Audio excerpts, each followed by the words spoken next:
अस्सलाम वालेकुम दोस्तों, ये है Realme C30। अभी रिसेंटली मैंने न्यू स्मार्टफोन बाय किया था, ये Realme C30 वीडियो बनाने के लिए, अनबॉक्सिंग के लिए।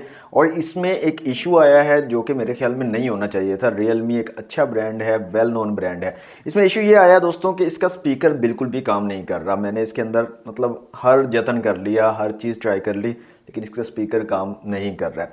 तो ये वीडियो बनाने का मकसद सिर्फ इतना सा है, चाहे कोई भी ब्रांड हो, जितना भी अच्छा वेल नोन ब्रांड हो, सैमसंग, आईफोन ही क्यों ना हो, लेते वक्त उसको लाजमी चेक कर लें। उसकी तमाम चीज़ें, तमाम पोर्ट्स चेक कर लें कि क्या वो ठीक से काम कर रही हैं या नहीं कर रही।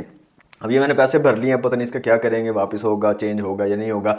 या फिर इनके अंदर एक चीज़ होती है जी, ये दे दें, ये पीछे जाएगा, वहाँ से ठीक होकर आएगा और 1.5-2 महीने उसमें लग जाते हैं। तो देखते हैं, ट्राई करते हैं। मैं आपको अपडेट करूँगा कि क्या होता है इसके साथ। लेकिन खुदारा जब भी कोई चीज़ परचेज़ करें तो इस चीज़ को लाजमी चेक कर लें कि वो ठीक से काम कर रही है या नहीं, सब चीज़ें उसकी वर्किंग कंडीशन में हैं या